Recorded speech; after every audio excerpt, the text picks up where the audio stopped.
Is a Corbin Burnes trade feasible for the Boston Red Sox? Find out on today's Locked On Red Sox. You are Locked On Red Sox, your daily Boston Red Sox podcast. Part of the Locked On Podcast Network, your team every day.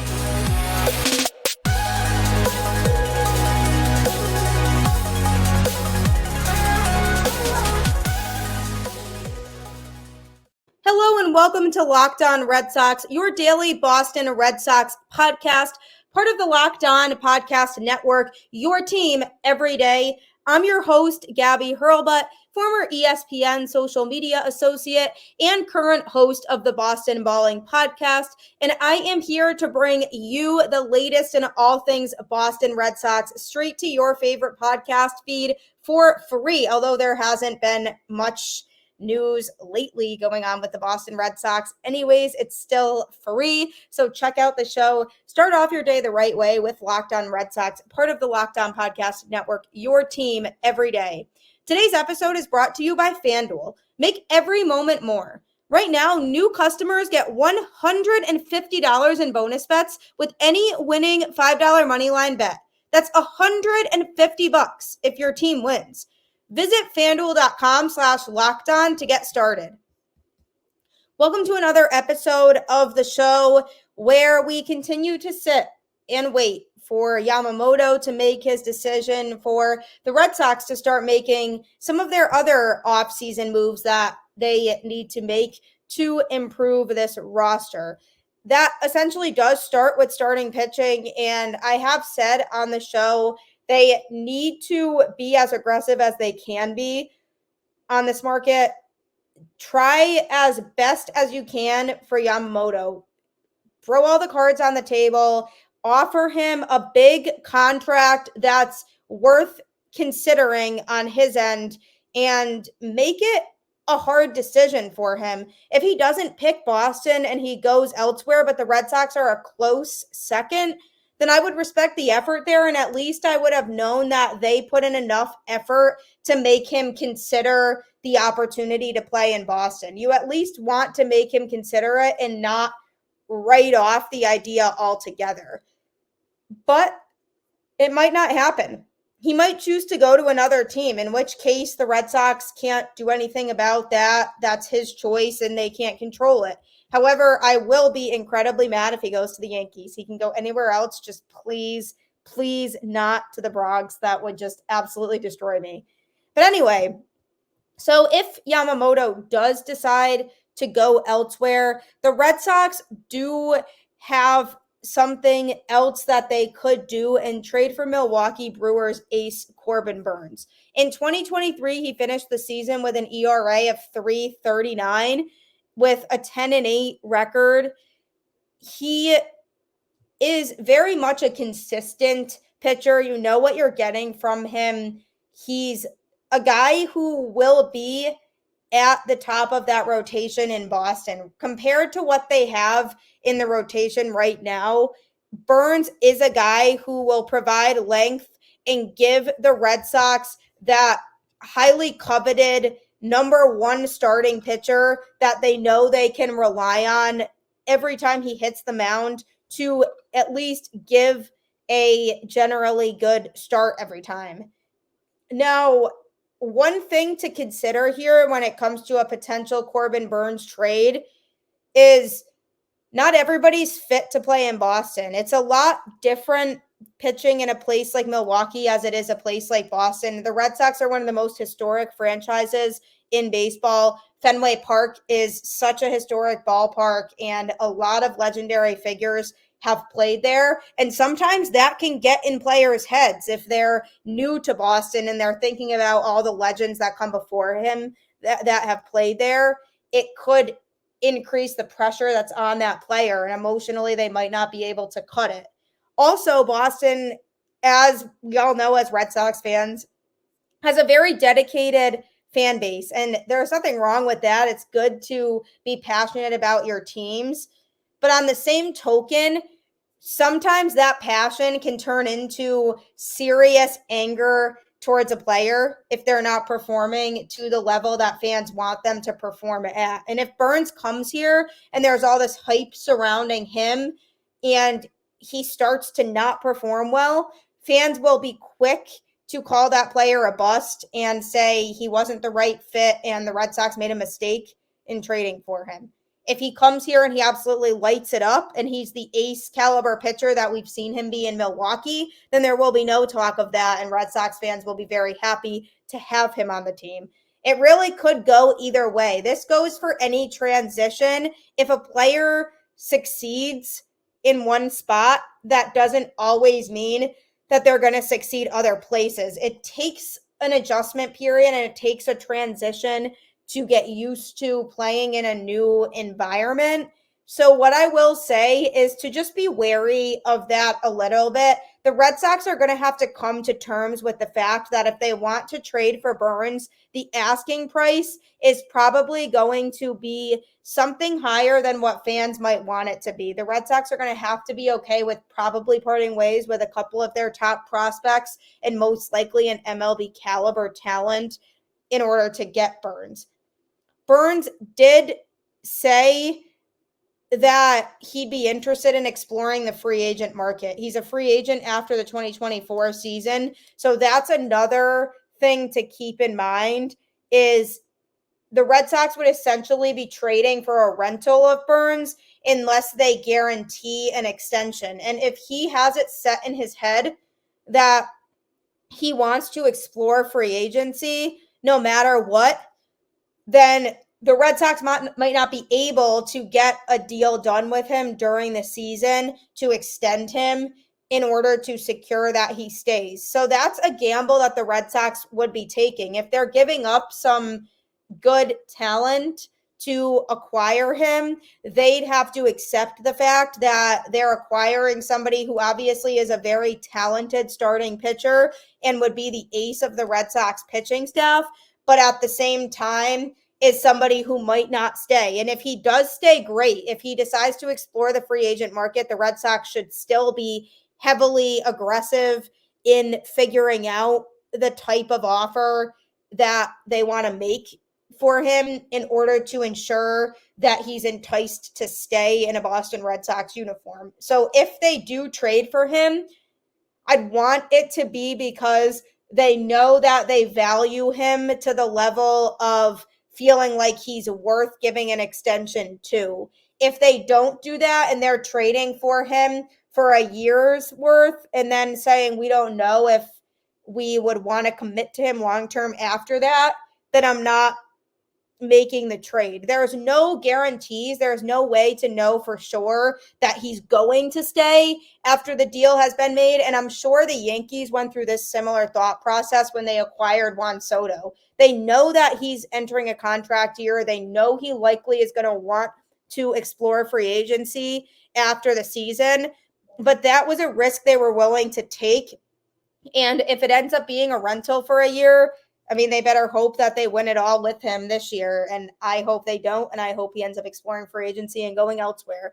But it's a risk you sometimes have to take if you want your team to be in a position to contend. And this comes back again to the Red Sox having that thought of, do we see this team as a serious contender in 2024 with the right moves? Or do we still feel like we're a year or two away from realistically being those serious contenders again? And it's a conversation that the front office personnel need to have among each other, to be honest, and say, are we willing to give up a couple of our talented prospects that certainly have potential for a potential rental of Corbin Burnes? Are we okay with the fact that there's a chance we don't have him after the season and he decides to explore free agency?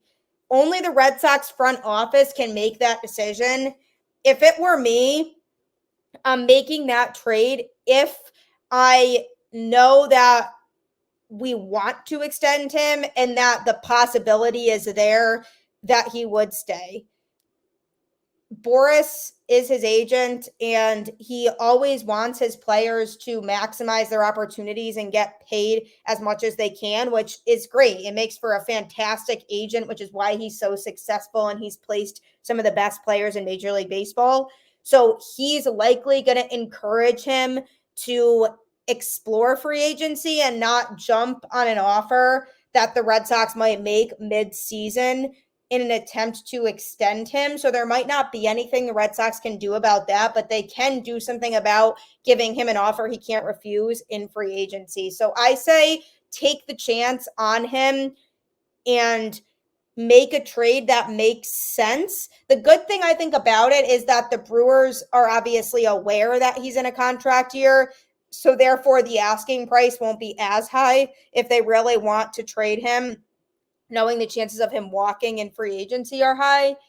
Then they will lower the asking price for him a little bit. So that's good news for Boston in terms of, what moves can they make that's a deal that makes sense for them, that isn't giving up talent that they see truly being part of the future. So it's a hard decision to make. It's a tough spot to put teams in, like the Red Sox, that really need that number one guy. But if they are confident that they have a chance at extending him and can be a team that offers good money to him when he hits free agency to bring him back, then I'm taking the risk. You have to take risks if you want to be a contending team. And this team at this point has waited too long without having a true number one starting pitcher. And if you feel like you're going to miss out on Yamamoto, Corbin Burnes is the guy for me. So I say the Red Sox jump on it and hope that everything falls in their favor after that. Coming up, I'm going to be talking about another move the Red Sox made to help enhance their offensive system. What will it do for Boston? You're going to find out. How big are you into sports betting? Are you a huge sports bettor? Are you the type of person that bets here and there? Or have you never really dabbled in it much at all? Well, regardless of where you're at, now is your time to win big with FanDuel. Score early this NFL season with FanDuel, America's number one sportsbook. Right now, new customers get $150 in bonus bets with any winning $5 moneyline bet. That's $150 if your team wins. If you've been thinking about joining FanDuel, there's no better time to get in on the action. The app is so easy to use. There's a wide range of betting options, including spreads, player props, over-unders, and more. So visit FanDuel.com/lockedon and kick off the NFL season. FanDuel, official partner of the NFL. FanDuel is great because it's very forgiving. It gives you a lot of different opportunities to win money. My fiance has gotten so excited about it. He's betting on different things every day. He's always coming home and talking to me about how excited he is to watch different games that night to see if his bets hits. And he's never been huge into sports betting before the last month or so. So if he can do it, you can do it too. So definitely head to FanDuel.com/lockedon today, and you certainly won't be disappointed. Also, you can download the SiriusXM app straight to your phone so you don't have to miss a single pitch of Red Sox baseball. It will generate the Red Sox home broadcast for you. And that way, if you can't watch a game live on TV, you can at least listen to it. So make sure to download the SiriusXM app today so you are all set to go for the 2024 season and you don't have to worry about missing anything. It's really great. The Boston Red Sox have recently hired a familiar face from the Yankees system in former hitting coach Dillon Lawson. He's a former Yankees hitting coach and was hired as the Red Sox hitting coordinator, which The Athletic first reported the other day. He's primarily going to be used mostly with the upper levels of the Red Sox minor league affiliates. He had previously spent 3 years as the Yankees minor league hitting coordinator before being promoted to the major league hitting coach in 2022. The Yankees actually fired him at the All-Star break in 2023 because their offense was struggling mightily. So Brian Cashman felt like the team needed change. But the Yankees organization has actually said a lot of good things about the work Lawson did for them on the player development side, even though things didn't work out with him at the major league level. Brian Cashman actually said Dillon did a lot of good things. He left a lot of good things behind that I want to acknowledge. Much of the Yankees minor league hitting staff are coaches that share Lawson's data-driven approach.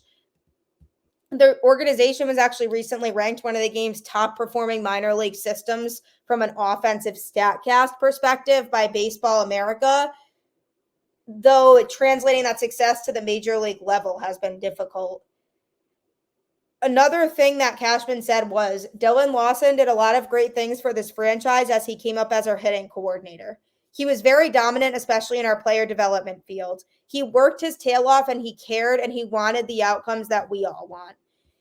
At the end of the day, it sounded like he wasn't the guy for the Yankees when he came up to work with the major league hitters. Their offense in 2023 was incredibly underwhelming, ultimately leading to his dismissal from the organization. But it's very promising that he had the opportunity to develop players at the minor league levels and that the Yankees as an organization spoke highly of him from that standpoint. The Red Sox need people in there who are going to help develop the minor league guys because obviously your major league roster needs to be strong, but you also need to develop guys at the younger levels because they're the future of your organization. They're the guys who are going to come up down the road and be the guys we're talking about now, like the Corbin Burneses of the world who are going to make an impact longer term on your organization that you can maybe use as a trade piece or keep to build a championship contending team around. And I don't think the Red Sox should plan to ever use Lawson in a major league capacity until he shows something that proves that he has the potential to work with hitters at that level. If they keep him in a role that he's familiar in, which is primarily working with the minor league hitters at the upper levels, it's still giving him an important role within the organization because upper levels of the farm system would primarily be AA and AAA. So he's likely seeing guys who are closer to the majors than guys who are first starting out in the organization that are playing in the lower levels. So he has more of an opportunity to see a correlation sooner when that player eventually ends up being called up to the majors and his work that he put into developing that player, he'll see those effects quicker as opposed to working with them at the lower levels and they maybe get called up to AA or AAA and they start to lose some of that form that he worked with them on. So he'll be able to be in a position where he can directly influence guys who maybe the next season get called up to the Red Sox. And if they get called up and they're starting to hit well, that's a direct correlation of the work that he's doing. And if these comments that the Yankees are making about his development of players is very strong, then the Red Sox, I believe, made a good hire in that realm of somebody who could really come in, hone in on strengths and weaknesses of these guys at the plate and really help them to adapt to being the type of hitter they need to be to eventually move up to the majors and find success there. So he'd be able to take pride in the fact that he worked with and developed some of these guys early enough and see those effects when they get up to the major league level because they won't be that far down in the minor league system. And another thing too that's positive about this is that it keeps him in a realm that he's familiar with.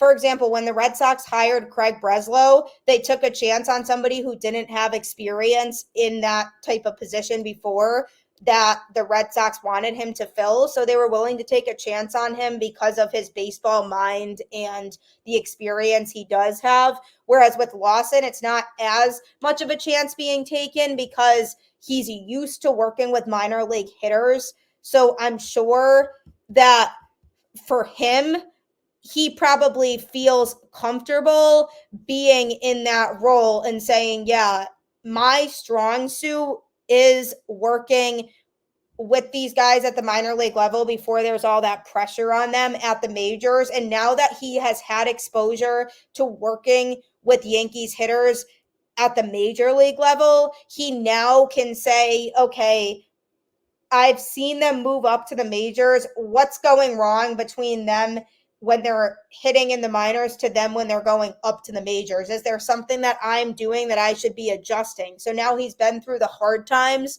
of not having his guys perform their best when they get up to the majors all the time. So he can learn from that experience of not really being the best guy for the job at the major league level, but being in a position he absolutely thrives in. Even though this seems like a minuscule move, this is a great long-term move for the Red Sox organization, because if he can really hone in on some of these guys' strengths at the minor league level, it'll help set them up for success moving forward. So it's a hire that I like. Hopefully he sticks around for a while and can really be part of some success stories for the Boston Red Sox organization.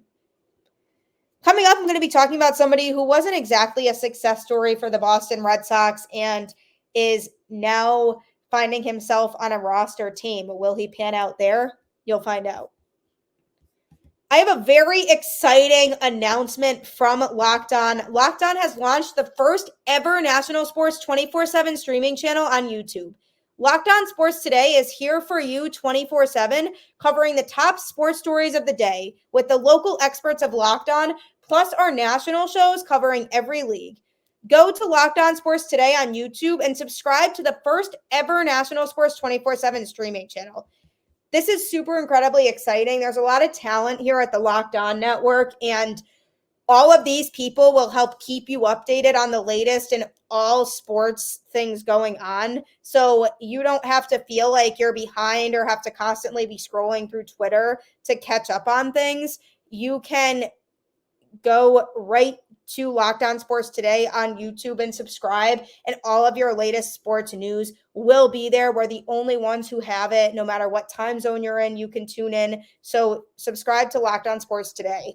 Also, download the Sirius XM app, because you can get the home broadcast of every Red Sox game straight to your phone, so you don't have to worry about missing a single pitch. And how nice would it be to not have to stress about if you have to finish your workday late and aren't able to get home and get to your couch in time to watch the game? You can at least listen to it. Or if you have to make dinner and you can't sit at the TV and watch it, but you don't want to miss any pitches going on, this is a great way to still be in the loop. So be sure to download the Sirius XM app.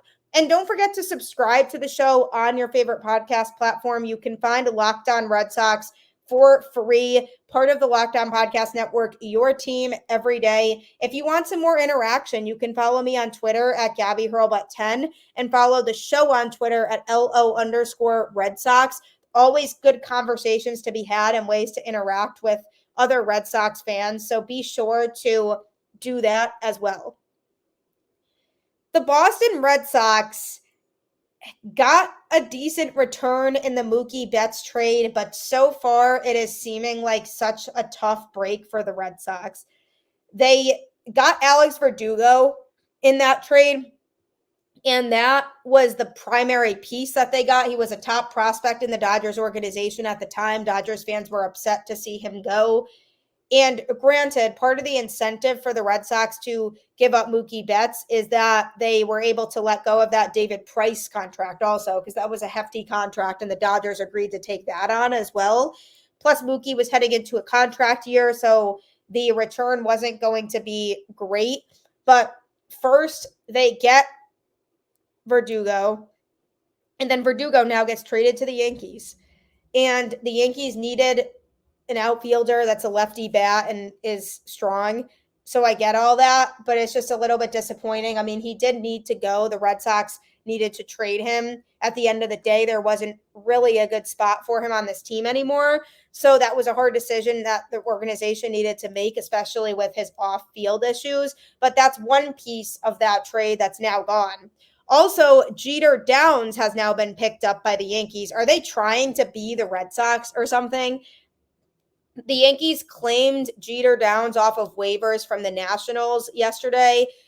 bringing in the former Red Sox prospects to compete for a roster spot. He's an infielder. He's 25. He was designated for assignment by the Red Sox in December 2022 and spent last season in Washington's system. He never really was able to figure it out at the major league level, and that was one of the reasons why the Red Sox didn't feel like they needed to keep him in the organization, because they didn't feel like there was a place for him.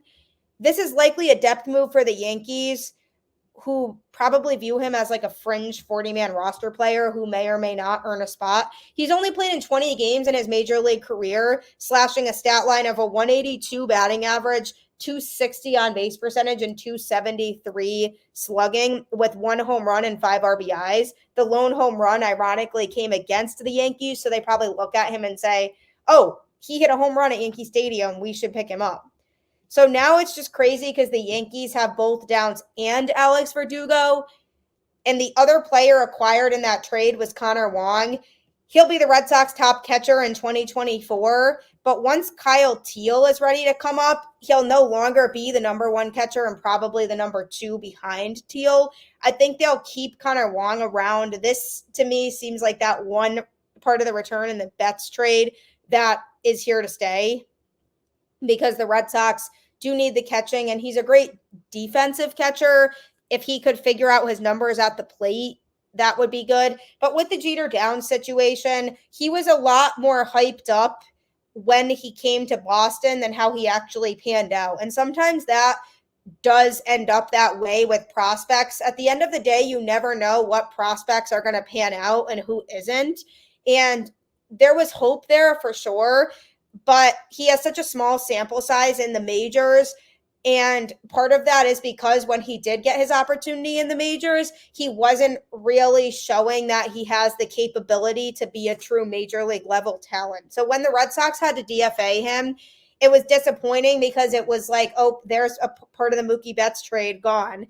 At the same time, it had to happen. I don't think the Yankees will likely put him as a more permanent member of the team, but if somebody gets injured, he might get his opportunity to come up. So the reason I'm bringing up all of that is because Mookie Betts was such a special player, and he's obviously thriving in LA. Whether it was the right decision to move him or not, the return that the Red Sox got still was underwhelming to me from Mookie's caliber talent. And I see this whole Craig Breslow situation as hopefully a fresh start in terms of the types of trades that are being made in the return that is being brought in those trades. If there's a certain player that is necessary to trade, then by all means do it. But what I don't want is for somebody to be traded and the Red Sox to not get their fair share in return. I thought the Tyler O'Neill trade was good. The Red Sox gave up 2 pitchers who were not high caliber pitchers in the Red Sox organization, and it gave the Cardinals some pitching depth on their end. So that's a good trade for him to have made. The return in the Verdugo trade, still too soon to really say, but there's certainly promise there as well. So I'm hoping that his capability to make trades is a little bit better. And I just thought it's ironic that Jeter Downs and Alex Verdugo are now both in the Red Sox organization. And now there's Yankees fans on Twitter saying, bring Connor Wong to the Red Sox now, or bring Connor Wong to the Yankees now from the Red Sox rather. And it's just like, I mean, no, like that's not happening. The Red Sox do need Connor Wong's talent right now. Do I wish they had a better number 1 catcher? For sure, but that's what Kyle Teel is for. And if you have Teel and Wong as your number 1 and number 2, there's totally nothing wrong with that. And I think the Red Sox are in good shape from that standpoint. But if the Red Sox are going to make some trades this offseason, whether it be for Corbin Burnes or somebody else, make sure that the return is a worthy return and that the Red Sox aren't the ones getting screwed on these trades, because that would just be highly frustrating if that were to be the case. And I'm hoping with Breslow's baseball knowledge and ability to evaluate players, hopefully he can make the right decisions in terms of who he would like to acquire from teams if he is going to trade guys away or vice versa. If he wants a player from a team, what caliber of players should he be giving up for them? So I have faith in Craig Breslow. You have to also. Hopefully Yamamoto signs soon, because then it will move the rest of the market along. As always, keep the faith, go Red Sox, and I will catch you on the flip side.